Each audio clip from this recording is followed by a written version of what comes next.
Spotlight channel நேயர்களுக்கு வணக்கம். நான் உங்கள் பத்திரிகையாளர் RS கார்த்திக். இந்த ஸ்பாட்லைட்டுக்கு நான் வந்தாலே விஜய் அரசியலுக்கு ஸ்பாட் வைக்கிறது தான் இல்லையா? அதாவது என்ன, நீ எலெக்ஷன் ஓட்டுப்பதிவுக்கு அப்புறமும் இப்படி பேசுகிற, அவருக்கு கூட்டின கூட்டத்தை பார்க்கலையா? அவ்வளோதான், ஆட்சிக்கு வந்தோம்னா ஒன்று தொலைச்சி விடுவோம் தொலைச்சி அப்படின்ற ரேஞ்சில் நீங்கள் பார்க்குறது புரியுது. அதெல்லாம் நடக்கிறதுக்கு வாய்ப்பே இல்லை. இன்னும் உனக்கு என்ன ஆருடம் தெரியுமா, ஜோதிடம் தெரியுமா அப்படின்லாம் கேட்காதீங்க. உண்மையாகவே இந்த எலெக்ஷனில் வந்து 85% வாக்குப்பதிவுகள் 85% வாக்குப்பதிவுகள் நடந்ததுக்கு காரணம் விஜய். அவர் மேலே மக்கள் வச்சுருக்கிற நம்பிக்கை, அந்த எழுச்சி தான் இப்படி ஓட்டு கண்ணாப்பண்ணான்னு எங்கே பார்த்தாலும் பதிவாயிடுச்சு எல்லா தொகுதியிலையும் அப்படின்னு சொல்லி நீங்கள் எல்லாம் வந்து பேசுகிறதும் என்ன, சில பத்திரிகைகள் ஆமாம் அப்படின்னு அதை ஆமோதித்து எழுதுறதையும் பார்த்து எனக்கு சிரிக்கிறதா அழுவுறதா தெரியல. உண்மையாகவே இதற்கு காரணம் SIR. நான் கேட்குறேன், மேற்கு வங்கத்தில் முதல் கட்ட தேர்தலில் எத்தனை % பதிவாயிருக்குது? 91% ஓட்டுப்பதிவு. எனக்கு அக்யூரேட்டாக வந்து கணக்கு டக்குன்னு ஞாபகம் இல்லை. 92 கிட்டத்தட்ட 92% மேலே வந்து பதிவாயிருக்குது. அங்கே எந்த விஜய் வந்து அரசியல் விஜயம் செய்தார், புதுசாக கட்சி தொடங்கினார். அங்கே வழக்கம் போல் மம்தா பானர்ஜி, காங்கிரஸ் ராகுல் காந்தியோட தலைமையில் அந்த மாநில காங்கிரஸார், பிஜேபி மோடியுடைய ரோட் ஷோவுக்கு மயங்குகிற பிஜேபி தொண்டர்கள் இல்லைங்களா? இப்போ கூட மேற்கு வங்கத்தில் ஒரு 7 MPங்களை வந்து பிஜேபி பக்கம் கொண்டு வந்துட்டாங்க. இங்கேருந்து ஆம் ஆத்மியிலேருந்து இப்படிலாம் வந்து நடந்துட்டு இருக்கிறப்போ இங்கே விஜய்க்கு வந்து அப்படி ஓட்டு விழுந்துருச்சு, அதை பண்ணிடுச்சு இதை பண்ணிடுச்சு அப்படின்னு பேசுகிறது தான் இதெல்லாம் வெற்று பிதற்றல்கள். இன்னும் இந்த 8 நாள், அடுத்த திங்கட்கிழமை எலெக்ஷன் ரிசல்ட் வந்துடும். அப்போ நான் சொல்கிற உண்மை உங்களுக்கு வந்து உரைத்திடும் அப்படின்னு நான் நம்புகிறேன். ஏன் அப்படின்னு கேட்டிங்கன்னா, இங்கே 2 கட்சிகளுக்கு இடையே தான் போட்டி. ஒன்று ADMK, இன்னொன்று DMK. இவங்க 2 பேருக்குள்ளார தான் போட்டி. விஜய் ஒரு ஓட்டில் கணிசமான சதவீதத்தை 2 கட்சியிலேருந்தும் பெற்று ஒரு கணிசமான ஒரு இடத்துக்கு வர்றதுக்கு வாய்ப்பு இருக்குது. சீட்டுன்னு பார்த்தா கூட எத்தனை தேருங்கிறது அடுத்த கட்டம். ஆனால் விஜய் தான் அடுத்த ஆட்சி அமைக்க போகிறார் அப்படின்ற அந்த மக்களோட பேச்சை கேட்டுக்கிட்டு கண்மூடித்தனமாக அதை நம்பிக்கிட்டு ஆர்வ கோளாறுல என்ன அடுத்த எங்களுடைய மந்திரி சபை அப்படின்னு சொல்லி தாவேகா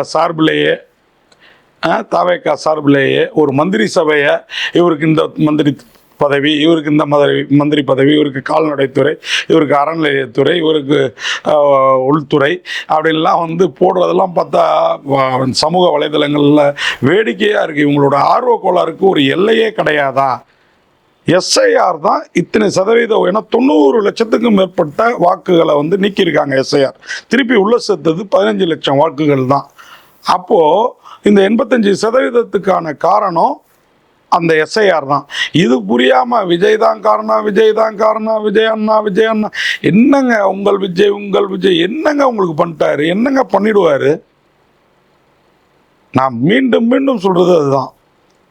திமுக சரியில்லைன்னா அதிமுக இருக்குது, அதிமுக சரியில்லைன்னா திமுக இருக்குது, இல்லை இவை இரண்டும் சரியில்லைன்னா நம்ம நாம் தமிழர் கட்சி இருக்குது. இவங்களை தாண்டி டாக்டர் ராமதாஸும் சின்னம்மா சசிகலா அவங்களும் ஒரு கூட்டணி அமைச்சிருக்கிறாங்க. இத்தனை கட்சிகள், இத்தனை கூட்டணிகள் இருக்கிறப்போ விஜய் என்ன செஞ்சிடுவார்னு? ஏங்க ஒருத்தர் நல்லா நடிக்கிறாருங்கிறதுக்காக அவர் அரசியலுக்கு வந்தாலும் நல்லா நடிப்பார், அவ்வளோதானே நடக்கும். சிவாஜியை கம்பேர் பண்ணுறப்ப MGR சிறந்த நடிகரான்னு, ஆனால் நல்ல மனிதர் இல்லையா? அதனால தான் அவரை அப்படி உச்சத்தில் தூக்கி வச்சுட்டு ஆடணும், கொண்டாடணும். அத்தனை ஆண்டுகள் முதல்வராக இருந்தோம், இன்னைய வரைக்கும் அவர் கட்சியே சிலர் அப்படின்னு கிண்டல் அடிக்கிற விஜய், எலெக்ஷன் தேர்தல் பிரச்சாரங்கள்லாம் கிண்டல் அடிக்கிற விஜய் ஒரே எலெக்ஷனில் முதல்வர் ஆகிடுவாரா? வாய்ப்பு இருக்கா? இது எவ்வளோ தப்பான அபத்தமான ஒரு விஷயம், ஆர்வ கோளாறுத்தனமான ஒரு பேச்சு. ஏதோ சில விசிலடிச்சான் குஞ்சுகள் அவருக்கு ஓட்டு போட்டிருக்கலாம். அது கணிசமான திமுகவின் வாக்கு வங்கியையும் அதிமுகவின் வாக்கு வங்கியையும் பாதிக்குங்கிறத நம்ம ஒத்துக்கிறோம். அதே நேரம் படித்தவர்கள் கூட சிலர் வந்து விஜய் பின்னாடி இருக்காங்க. அதெல்லாம் நான் தப்பு சொல்லவே இல்லை, அவங்களுக்கு பிடிச்சிருக்குது, அவங்க இருக்காங்க.